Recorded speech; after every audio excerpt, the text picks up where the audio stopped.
en français parce qu'on n'a pas de mots équivalents pour expliquer cet événement. Mais la raison du départ de Cheikh Ahmadou Bamba est d'ordre spirituel. C'est un choix. Cheikh Ahmadou Bamba s'est porté candidat pour des épreuves que nul être humain ne peut traverser. Cheikh Ahmadou Bamba voulait protéger toute sa communauté. Il les a pris en charge devant Allah. Il s'est porté candidat pour être un intercesseur, shafi'a li qawmi. Comme il a dit lui-même, sababu ghurbati anna Allah arada an anala minhu jaha wa an akuna shafi'an li qawmi. An akuna fi ad-dawmi shafi'an li qawmi. Pour qu'il soit éternellement intercesseur pour son peuple, pour sa communauté, pour ses aspirants, pour ses mourides. Le prophète Mohammed sallallahu alayhi wa sallam lui est apparu à Dal Quddus en 1893.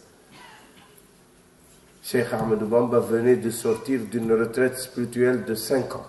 5 ans, Khadim Rasoul était en retraite spirituelle. Il ne sortait qu'à l'heure de prière pour diriger la prière à la mosquée de Dal Quddus. Il n'y avait que Cheikh Mbaki Bosso avec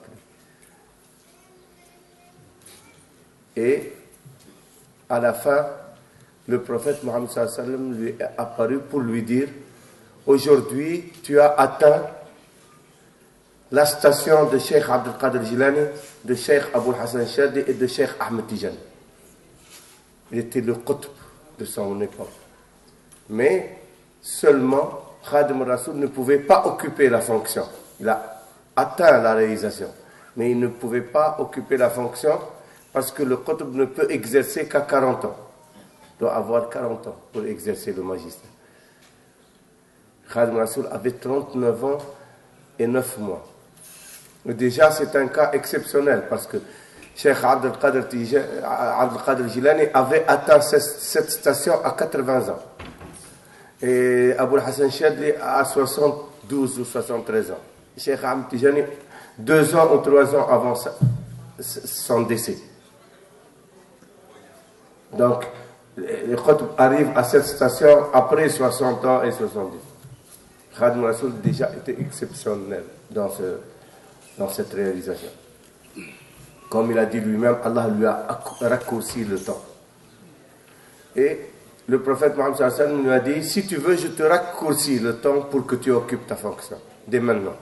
Khadim Rasoul lui a dit que ce n'était pas ça son aspiration, mais son aspiration est d'être perpétuellement avec le prophète Mohammed sallallahu alayhi wa sallam, comme ses compagnons, comme les compagnons de Badr, qui sont la légion du prophète Mohammed sallallahu alayhi wa sallam, qui sont toujours avec lui, aujourd'hui et demain, et dans l'au-delà. Là, dans le barzakh maintenant, et dans l'au-delà demain. Mais le prophète Mohammed sallallahu alayhi wa sallam lui a dit que chaque chose auprès d'Allah a son prix. Pour atteindre cette station, il faut vivre des épreuves que nul être humain ne peut vivre. Parce que eux, ils ont payé leur place par le djihad de Badr. Et le djihad de Badr, il n'y a plus un djihad équivalent. C'était la guerre sainte. Si il avait perdu les musulmans ce jour-là, il n'y aurait plus d'islam sur la face de la terre. C'était la bataille décisive de l'islam. Et le prophète Mohammed sallallahu alayhi wa sallam, avant que la bataille commençait, il suppliait Allah. Il lui dit: regarde ces va-nu-pieds qui se battent pour ta cause, Allah. S'ils perdent ce combat, ton nom ne sera plus adoré sur terre. Le prophète Mohammed sallallahu alayhi wa sallam était dans un état jusqu'à ce que Sayyidina Abu Bakr avait pitié de lui. Il lui a posé la main sur... Il lui a dit: ô prophète, ton Seigneur va t'exaucer. Tranquillise-toi.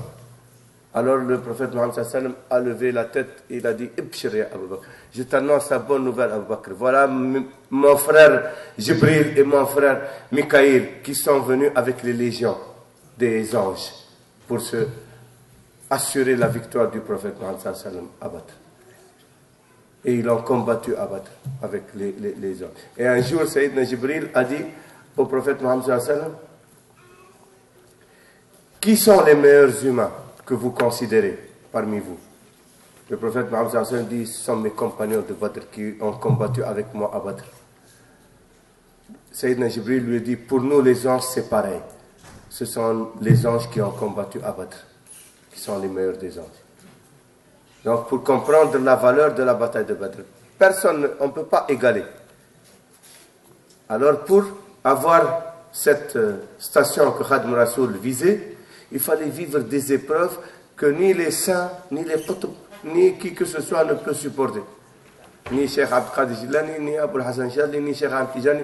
Les qutb et les awliya n'ont pas à vivre les épreuves de l'exil et des tentatives d'assassinat. Ce sont le lot des prophètes. C'est les prophètes qui vivent les exils. Et il n'y a plus de prophète après le prophète Mohammed sallallahu alayhi wa sallam.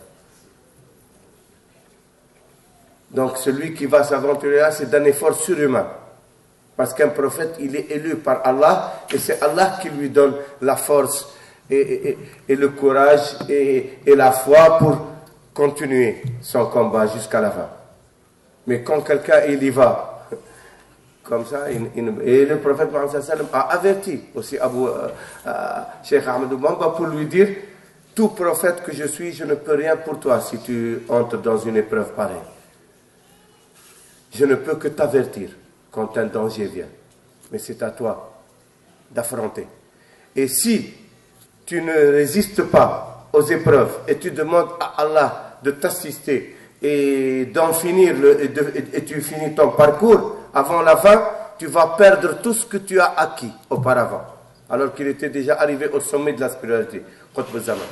Donc il va perdre tout. Cheikh Ahmadou Bamba n'a pas hésité une seconde. Il a dit, ô prophète, si Allah me laisse en vie, rien ne pourra m'empêcher d'accéder à toi et de devenir ton compagnon éternel. Mon amour pour toi est tel que rien au monde ne pourra m'empêcher, si Allah me laisse vivant. Alors le prophète Mohammed sallallahu alayhi wa sallam, il a dit, alors, il faut sortir de tout pour affronter les ennemis. Et c'est là que Khadim Rasoul. C'est pour ça que quand il était parti avec les colons, il dit Asiru ma'al abrari hina asiru wa dhanna al-ida anni ladayhim asiru. Je marche avec les vertueux quand je marche et les ennemis croient que je suis leur prisonnier. Et il était conscient, Khadim Rasoul, pleinement conscient de sa mission. Même les notables de Saint-Louis, quand ils sont réunis et ils sont venus lui dire d'intercéder pour lui avec le nouveau gouverneur et tout, il a pris à témoin, il a dit, je vais revenir.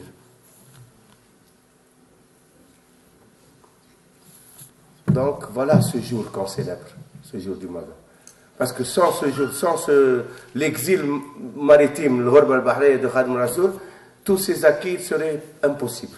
Et Serigne Touba a rapporté de cet exil ce que nulle intelligence ne peut jamais comprendre. Pour ça, il dit Ilayya qadallahu ma lam yakuni wa la yakunu abadan li mumkin. Allah m'a accordé ce qui n'a jamais été et ce qui ne sera jamais pour qui que ce soit. Pourquoi? On va l'expliquer très simplement. Parce que Serigne Touba, d'abord, a affronté les épreuves. On a essayé de le liquider par tous les moyens. On l'a jeté dans une cave, dans une fosse au lion. Le lion était comme un chaton. On a essayé de l'enterrer vivant. Ils l'ont trouvé dans sa maison. Ils l'ont fait un bûcher. Ils ont allumé un feu. Ils l'ont jeté dedans. Le feu, quand il s'est éteint, Khadim Rasoul grelottait de froid. Ils l'ont mis dans une île déserte dans l'océan Atlantique, Ourouir. Ils l'ont trouvé avec Samba Laobé. Il a pris Samba Laobé, il a dit attache-toi. Ils l'ont trouvé chez lui, à la maison. Ils l'ont fait par le poison. Ils l'ont mis dans du café, le café Touba. C'est ça le secret du café Touba. Ils l'ont mis du poison. Le prophète Mohammed dit si tu le bois, ils t'ont mis du poisson. Mais si tu le bois, il ne t'arrivera rien et tu gagneras sur eux un butin. Dorénavant, dès que chaque café que tu donnes à un de tes disciples, il peut obtenir avec, en le buvant seulement, ce qu'un autre disciple d'une autre tariqa ne peut pas obtenir en 70 ans d'adoration agréée. Et encore des choses qui dépassent l'imagination. Donc c'est pour ça que Khadim Rasoul dit Ilayya qad Allahu ma lam yakuni wa la yakunu abadan li mumkin.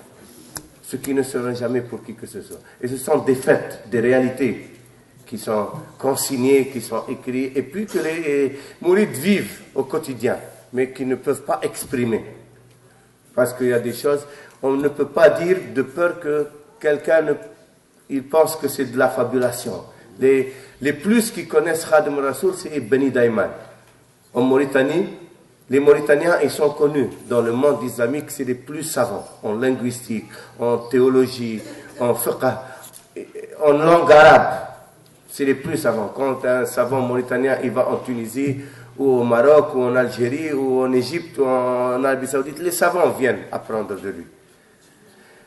C'est eux qui connaissent le plus Khadim Rasoul. Et c'est eux qui ont témoigné le plus pour Khadim Rasoul.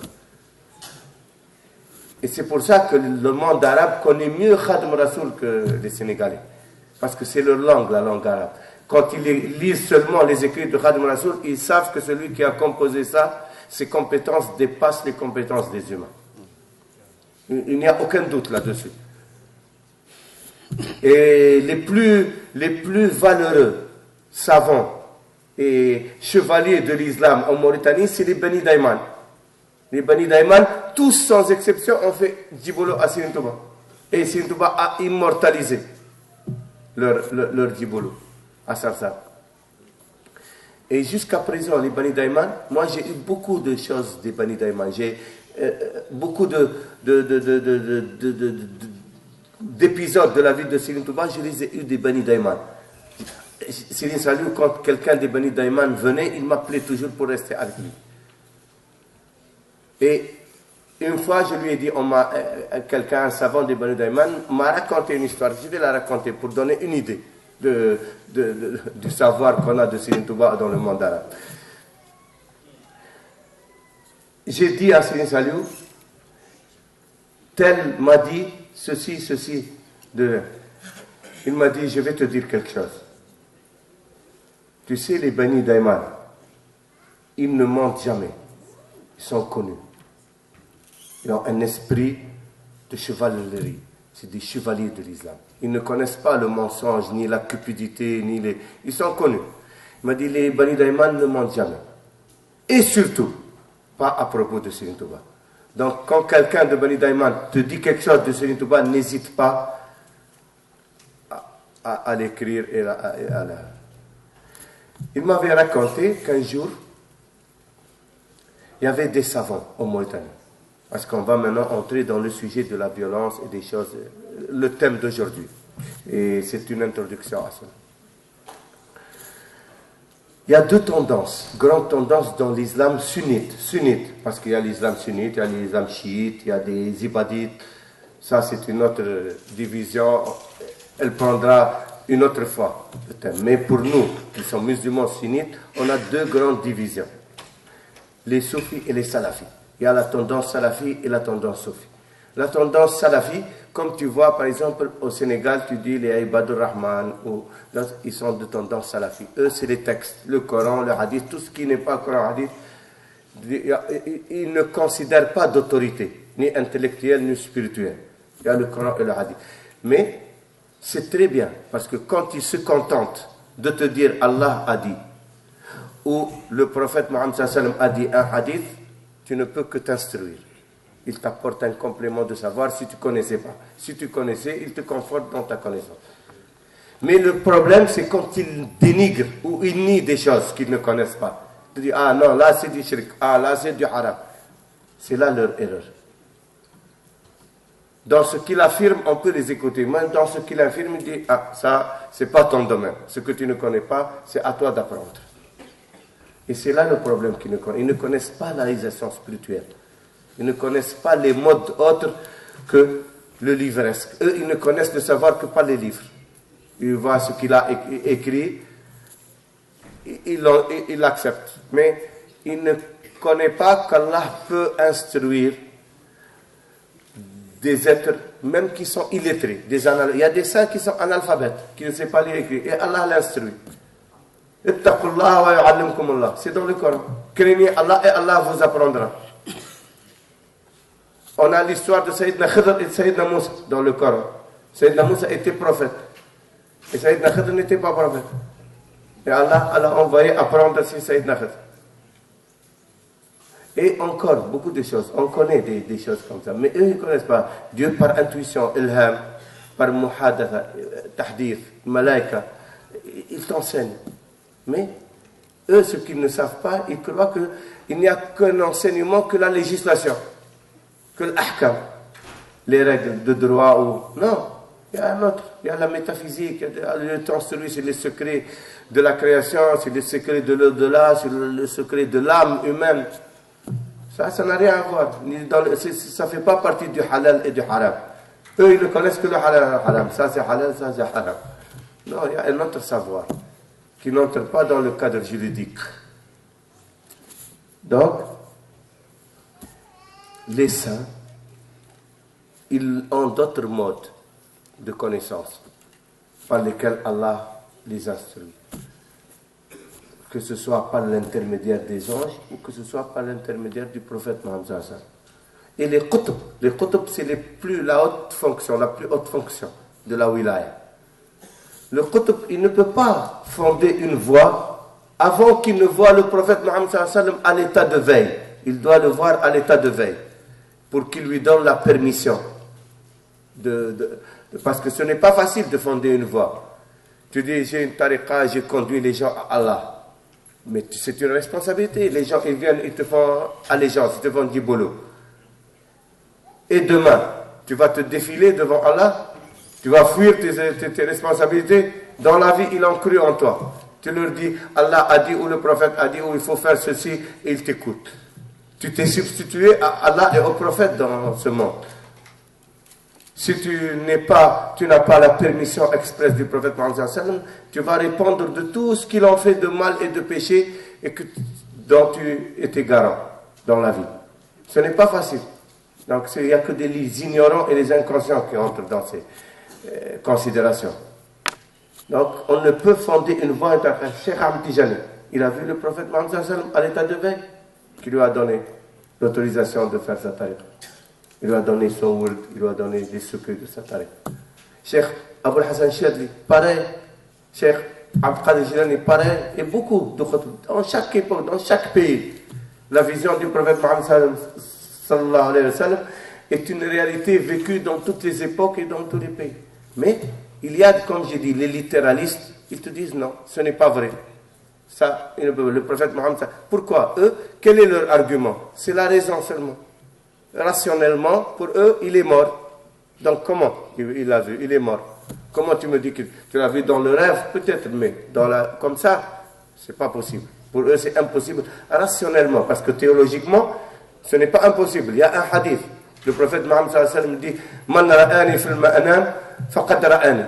Inna shaytan la yatamathal bi. Celui qui me voit dans le rêve, il m'a vu. Il m'a effectivement vu.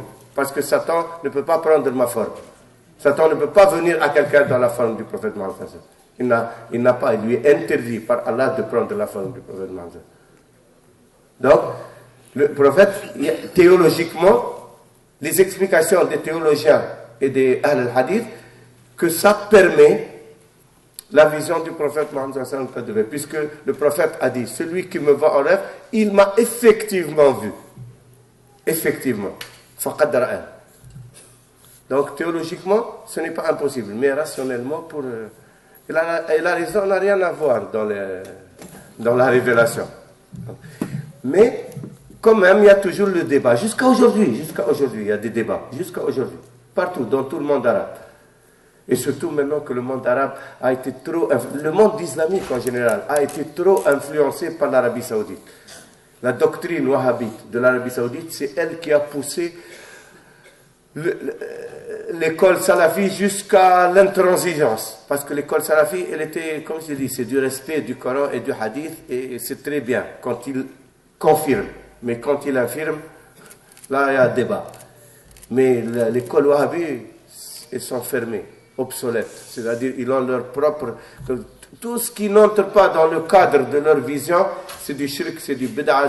Et malheureusement, beaucoup d'étudiants, ils vont étudier en Arabie Saoudite, parce que l'Arabie Saoudite dépense beaucoup elle donne les livres gratuitement, et elle donne des bourses d'études et tout. Donc, beaucoup de talibés, d'étudiants, que ce soit sénégalais ou maliens ou des autres pays, ils vont étudier en Arabie Saoudite, ils reviennent avec ces idées, et ils sont en confrontation avec les réalités de leur société.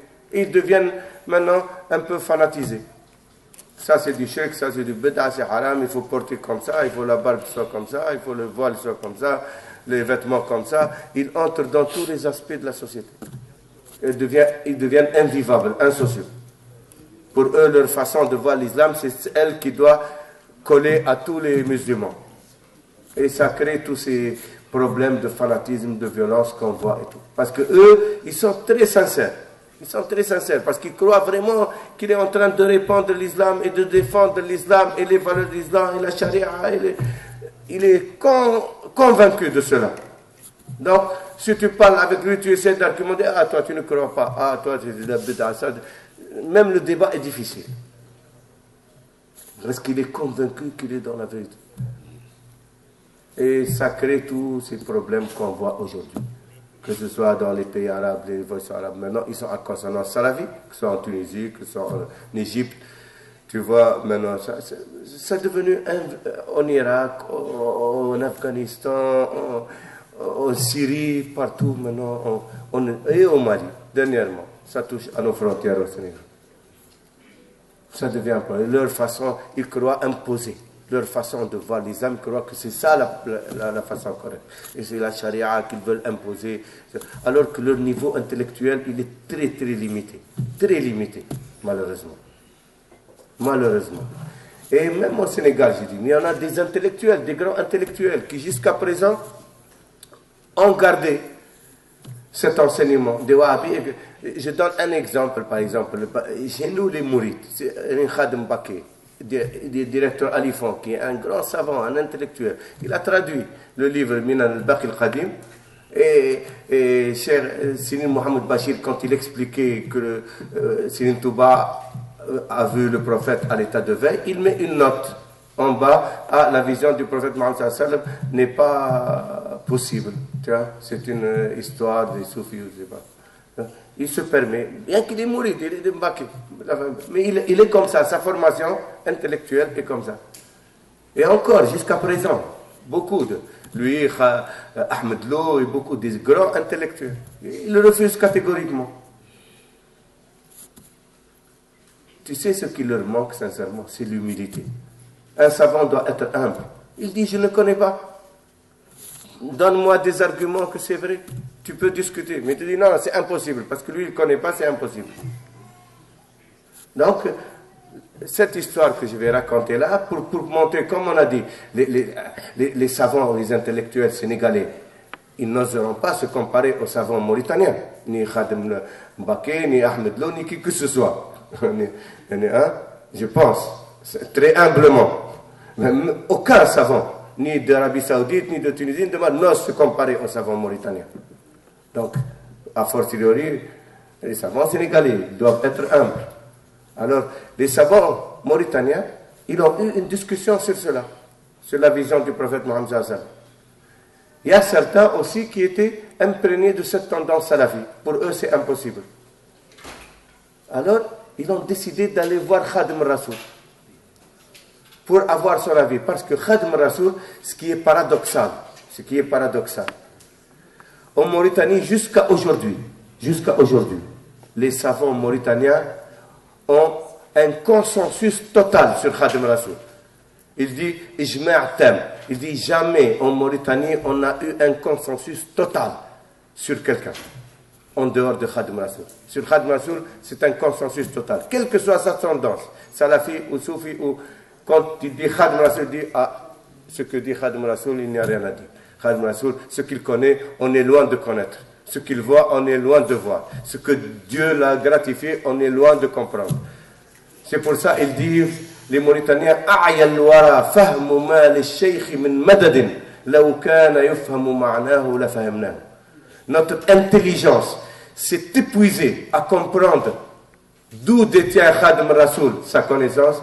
Si c'était humainement possible à connaître, nous, on l'aurait connu. On serait les plus placés pour le connaître. Les savants mauritaniens ont avoué leur impuissance devant le cas de Khadim Rassoul. Pour que quelqu'un dans notre pays vienne pour se dire ça, c'est de l'enfantillage intellectuel. Alors, ils se sont réunis, des savants, pour aller voir Khadim Rassoul. Ils lui ont posé la question.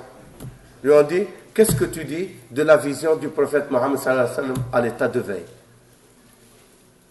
Khadim Rassoul lui a dit, je vais vous répondre conformément à la jurisprudence islamique.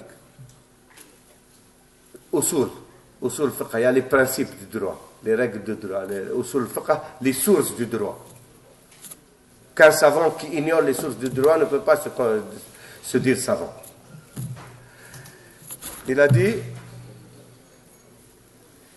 la vision du prophète Mohammed sallallahu alayhi wa sallam à l'état de veille a été affirmée par des saints et des savants de toutes les générations et de tous les pays.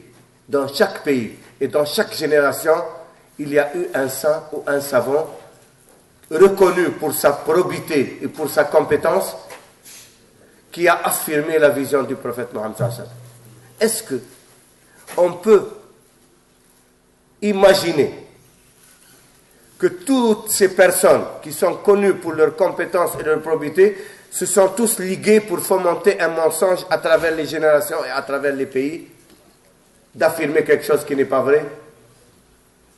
Ils ont dit, ah, c'est difficile de... Non, ils ne peuvent pas. Il a dit, alors, ceux qui affirment la vision, sur quoi ils se basent? Que c'est impossible rationnellement, alors que dans les sources du droit, au usul fiqh, on dit celui qui affirme quelque chose a préséance sur celui qui affirme, parce qu'il a un complément de savoir. Quelqu'un, il affirme quelque chose, il dit ça, je l'ai vu, c'est vrai et tout, il a une argumentation, que ce soit il a vu ou que ce soit il a entendu ou il a déjà. Et l'autre il dit non, ça ne peut pas exister parce qu'il n'a pas vu. Qui a précédent sur l'autre? C'est celui qui a vu. Il a un complément de savoir. Donc ceux qui ont affirmé, on les croit. Ceux qui ne croient pas que c'est vrai, c'est leur opinion. Ils s'attachent à leur opinion. Ils ont été convaincus parce que rationnellement et théologiquement et juridiquement, c'est incontestable la réponse de Khadim Rassoul.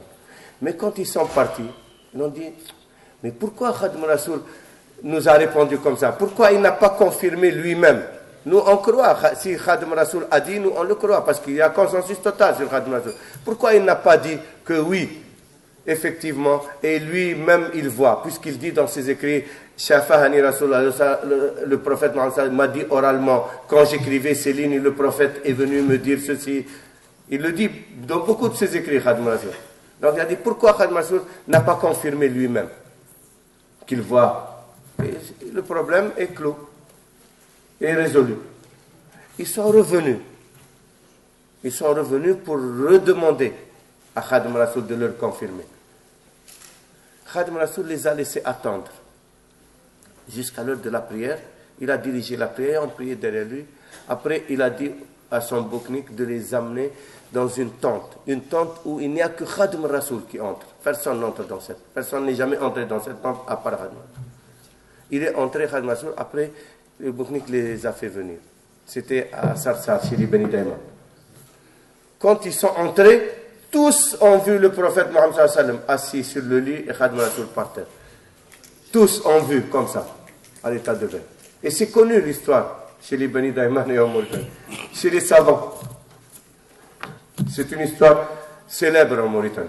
Mais les Beni Daïman n'aiment pas raconter des choses à quelqu'un qui peut avoir des doutes ou perturber, ou il dit, parce que si quelqu'un il met en cause la véracité de Khadim Rassoul, il peut avoir des problèmes.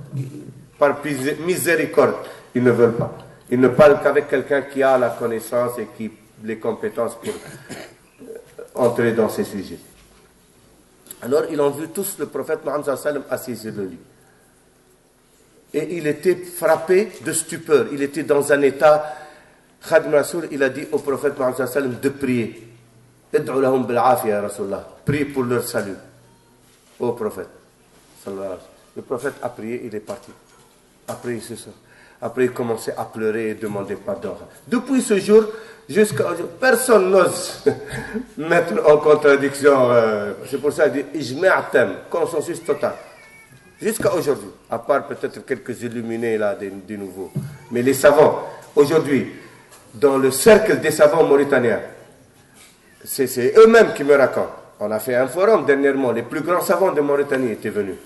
Et ils l'ont dit, ils l'ont confirmé tout le temps, ils le confirment. Ils l'ont dit même dans le forum. Si quelqu'un ose dire à propos de ce que dit Khadim Rassoul, ça c'est sujet à cause, il dit Yuzdarabi. Il est méprisé par les savants. Il dit celui-là c'est un ignorant, il ne sait même pas de quoi il parle. Il n'ose pas, personne n'ose. Un savant digne de ce nom n'ose jamais mettre en contradiction. Parce qu'ils savent que Khadim Rassoul, Allah l'a gratifié. Et comme on a dit, Khadim Rassoul a obtenu cela de conquête par haute lutte. Il est allé se battre avec les colons. Il n'a pas appelé ses partisans ou ses disciples pour prendre les armes et combattre les colons. Non, il a dit occupez-vous de travailler par la sueur de votre front pour ne dépendre de personne, ni des colons, ni de qui que ce soit. Pour ça, les mourides sont dynamiques. Ils n'espèrent en personne, même pas en l'État. Ils espèrent en Khadim Rassoul. Et il leur a dit d'apprendre leur religion et d'apprendre à leurs enfants. Et il est allé, lui, se battre avec les colons. Et il est revenu avec cette conquête. Et Khadim Rassoul, ce qu'il a conquis sur les colons, il l'a conquis par lui-même, par son combat. Mais en plus, le prophète Mohammed sallallahu alayhi wa sallam n'arrêtait pas de demander à Allah de lui augmenter encore ses acquis. Parce que Khadim Rassoul, tout ce qu'il obtenait de conquête sur les ennemis, il l'offrait, hadiya au prophète Mohammed sallallahu alayhi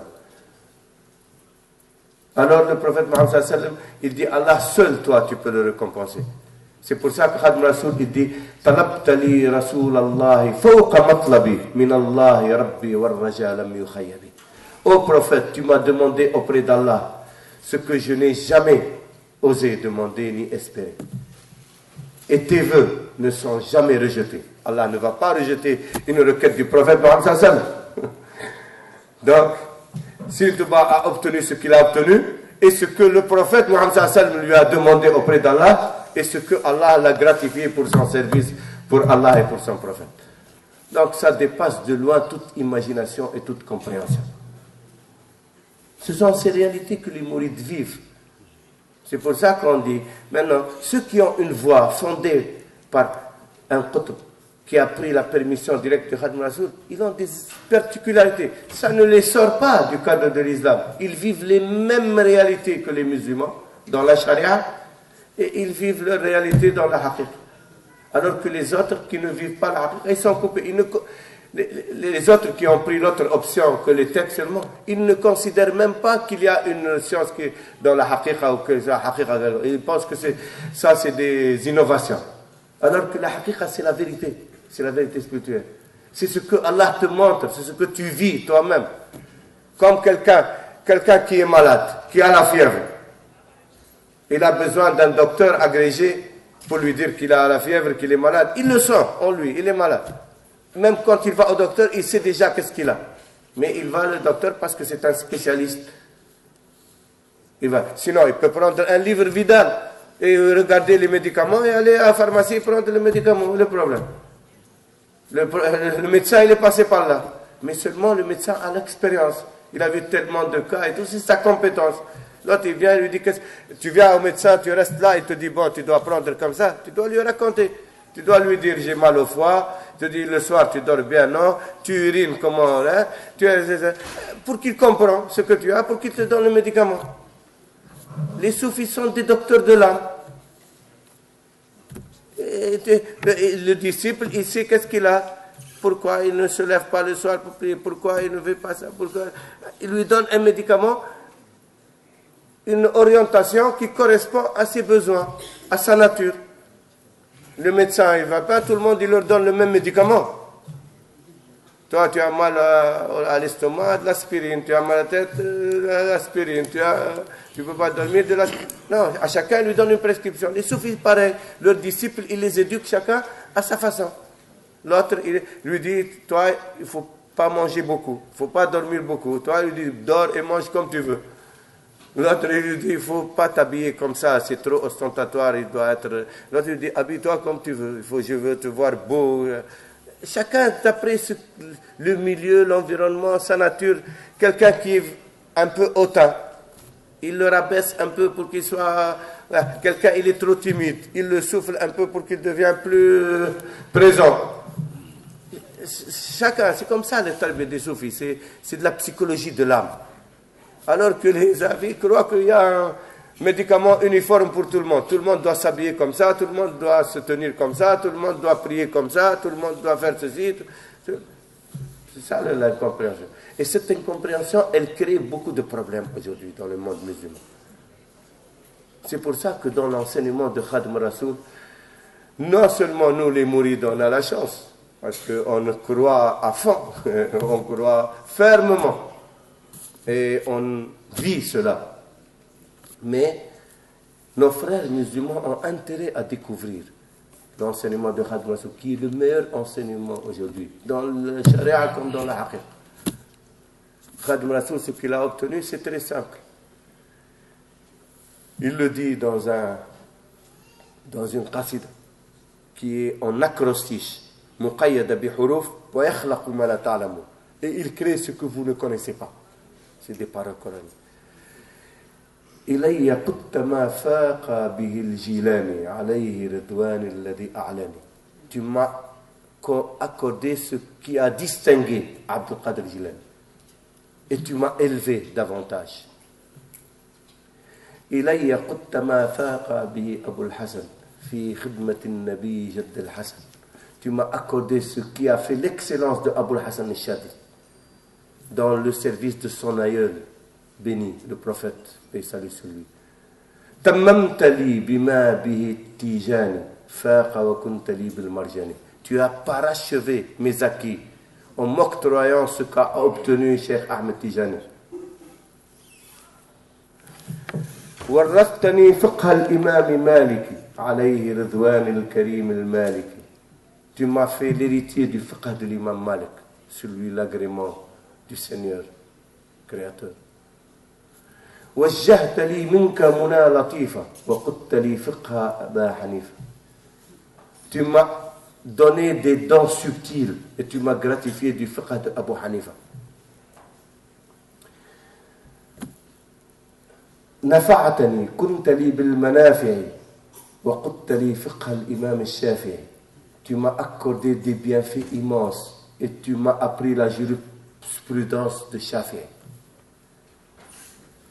يا خير قائد حميد حمد وقدت لما فاق يا خير قائد حميد حمد وقدت لي فقه الإمام أحمد.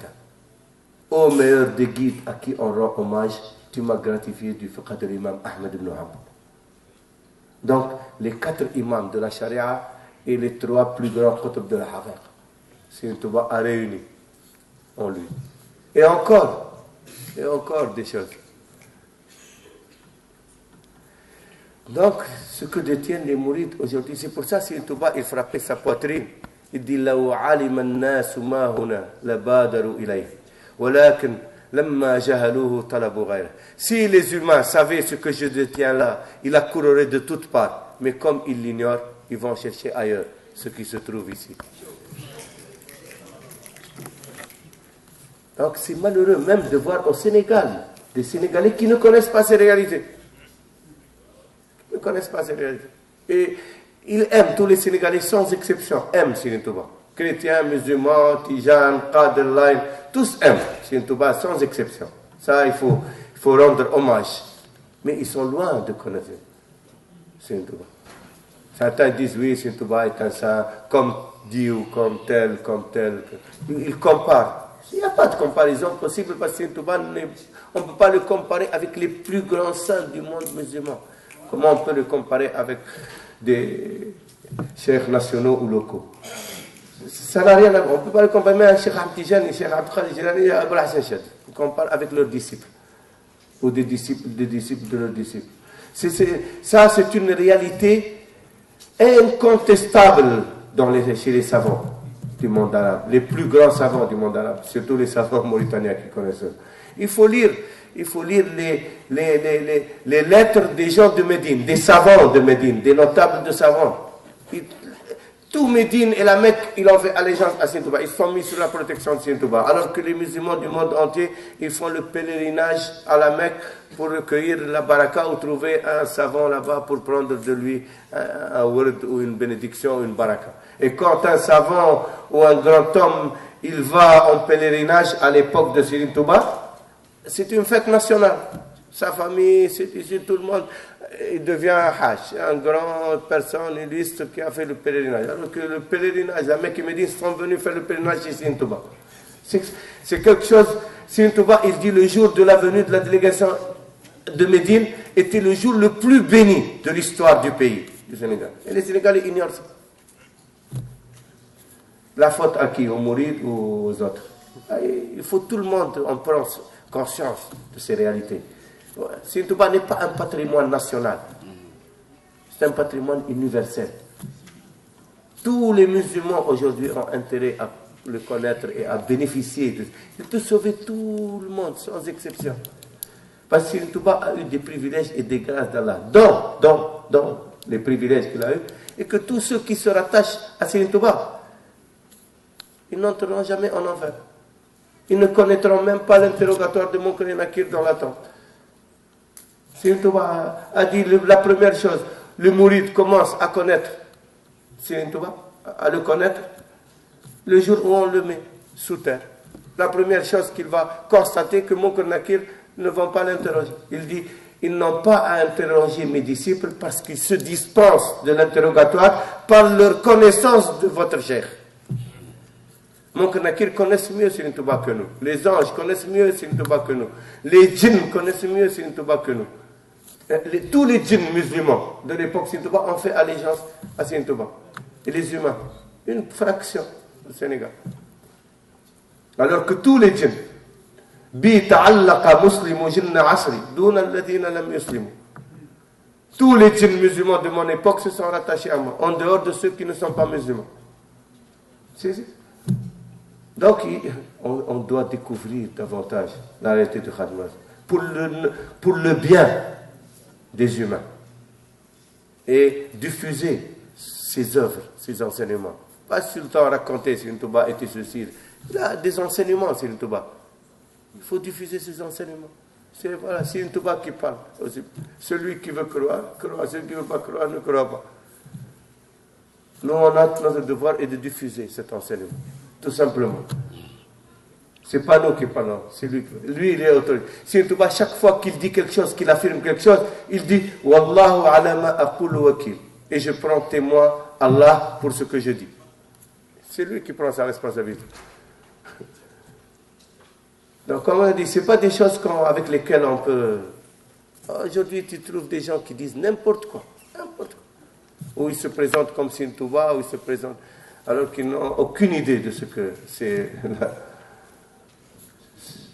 C'est malheureux, mais il est temps qu'il y a un accès de conscience.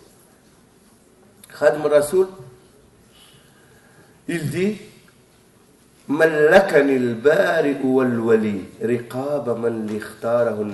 le Seigneur, notre Créateur, m'a accordé la propriété des âmes que m'a confié le prophète Élie. La propriété. Il en fait ce qu'il en veut. C'est pour ça que Serigne Touba les a soustraits à ce qui attend le commun et même l'élite demain. Parce qu'il a tellement œuvré pour Allah, les récompenses étaient telles que Serigne Touba, il a arrêté de demander pour lui. Tout ce qui maintenant, il a dit tout ce qui vient, c'est pour mes disciples. Il voulait les sauver. Il a demandé à Allah que tous ceux qui se rattachent à lui n'entrent jamais en enfer. Et Allah lui a accordé. Il dit Maliku khazinun nirani la yanhu abadan ila jirani. Malik, le gardien des enfers, ne connaîtra jamais mes protégés.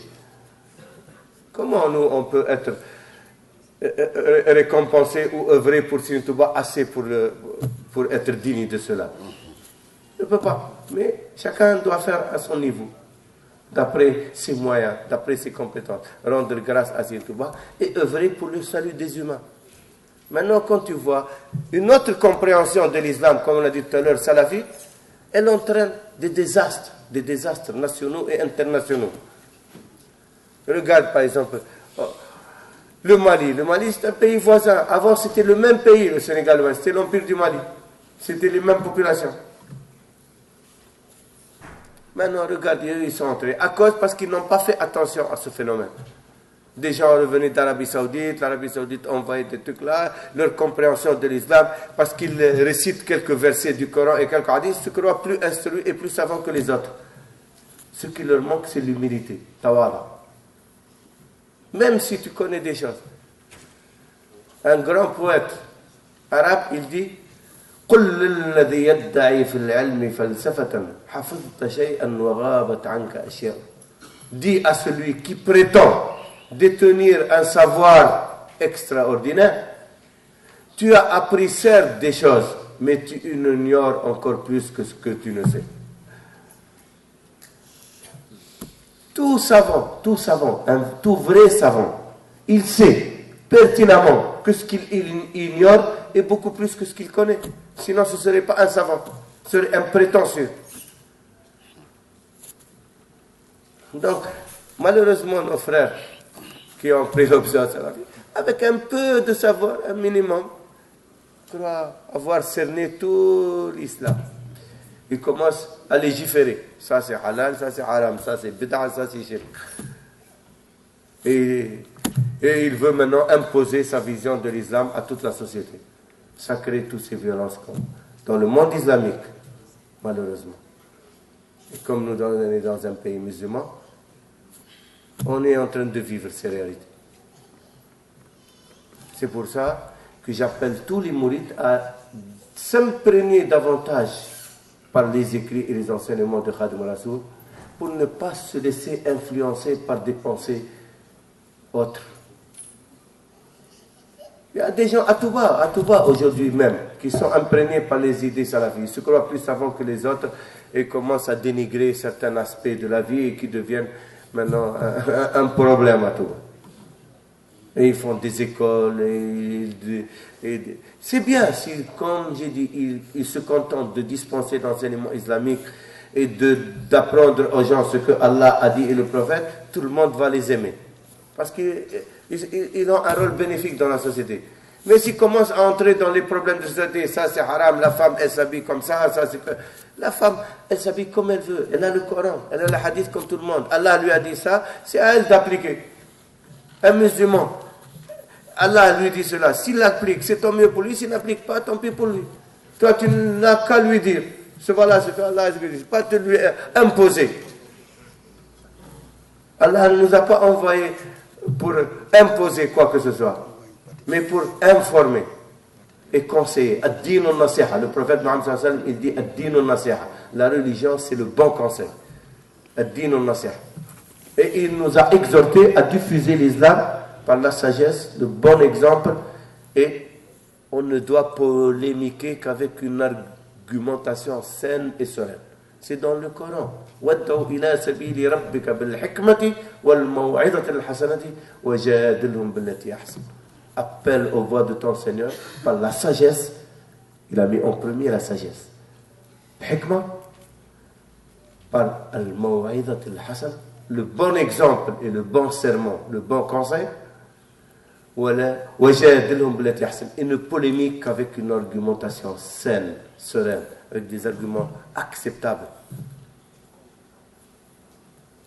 Donc, l'islam, celui qui prétend, ou qui veut, ou qui a l'intention de diffuser l'islam il doit d'abord le vivre lui-même, donner un bon exemple et acquérir la sagesse. Il faut qu'il soit sage, savoir comment... Le prophète Mohammed sallallahu alayhi wa sallam, il a dit « Nahnu ma'ashar al-anbiya, umirna an nukhatib an-nasa hasba uqulihim wa an nunzila an-nasa manazilahum. » Nous, la communauté des prophètes, les prophètes, Sayyidina Moussa, Sayyidina Isa, Sayyidina Adam, Sayyidina Nuh, Sayyidina Ibrahim, la communauté des prophètes, on nous a ordonné, Allah nous a ordonné de ne parler avec les gens qu'à la mesure de leur compréhension. Et de honorer chacun à la mesure de son rang. Quand quelqu'un il vient, un notable, tu dois l'accueillir en tant que notable, lui montrer des signes d'honneur, le mettre à l'aise, pas le traiter comme n'importe qui. Quand quelqu'un il vient âgé, plus âgé que ton père ou que ton grand-père, il faut l'honorer à l'égard de son âge.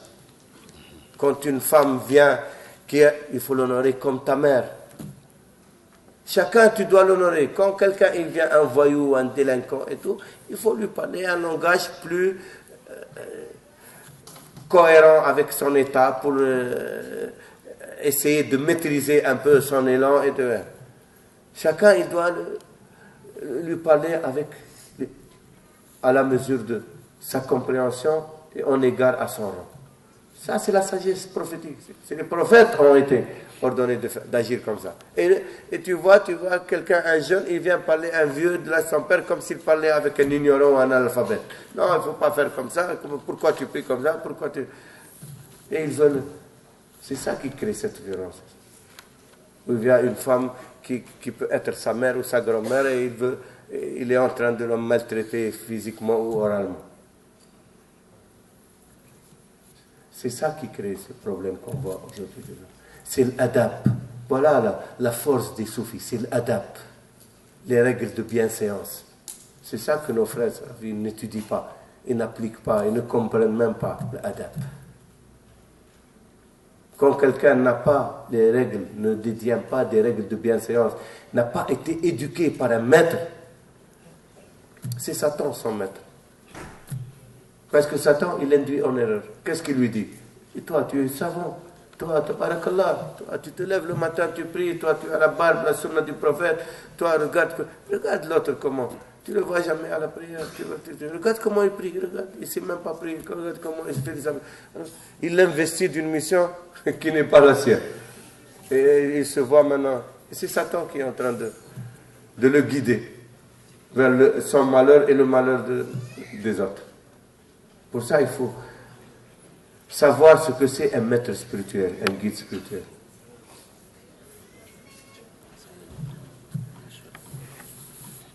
On arrive à la conclusion.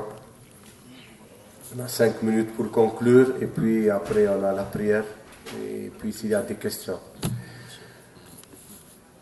Finalement, ce qu'il faut retenir, c'est que nous, on est là pour célébrer le Magal. Ce n'est pas pour faire des festivités ou des amabilités.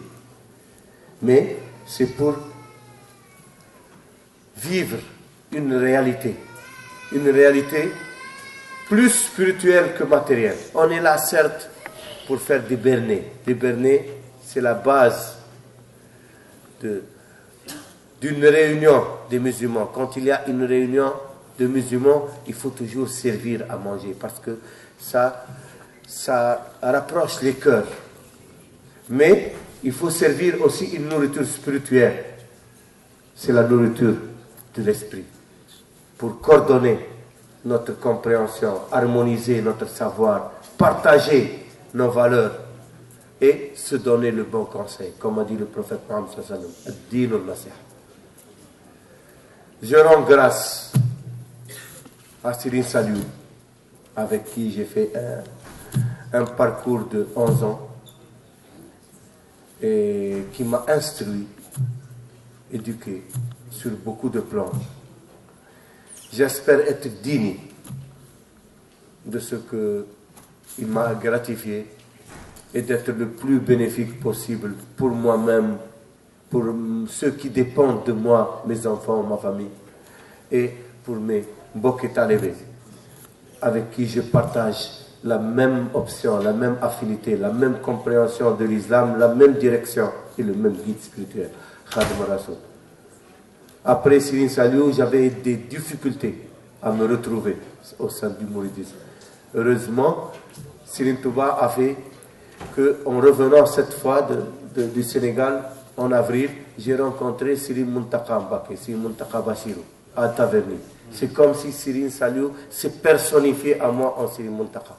Et j'ai fait mon yessel avec Serigne Mountakha Mbacké, avec qui je revis ce que je vivais avec Serigne Saliou Mbacké.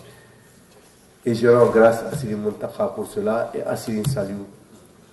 Et j'espère que notre chemin sera jalonné non d'épreuves, mais de grâce, de miséricorde, de savoir, de bienfaisance. Et que nos frères musulmans comprennent mieux ce que nous pouvons apporter à l'islam par l'enseignement de Khadim Rassoul. Et je vous remercie tous d'être présents et d'avoir écouté patiemment. Tcharadjef.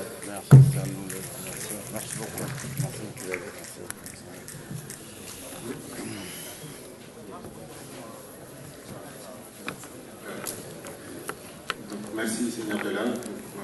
Nous allons revenir tantôt pour les 5 questions comme on avait prévu. Je pense qu'on a même une liste de 30 questions, mais on va en synthétiser 5, vu qu'on a les contraintes liées au temps. Donc, avant, on va faire la prière d'abord, et puis revenir sur la table pour pouvoir traiter les 5 questions. Merci.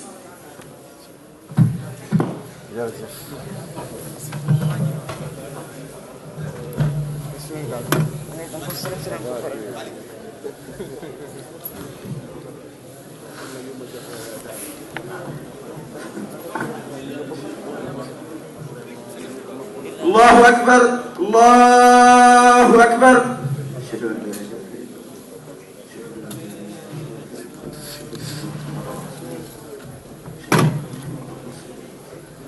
أشهد أن لا إله إلا الله أشهد أن لا إله إلا الله أشهد أن محمدا رسول الله أشهد أن محمدا رسول الله حي على السلاح حي على السلاح حي على الفلاح حي على الفلاح الله أكبر الله أكبر لا إله إلا الله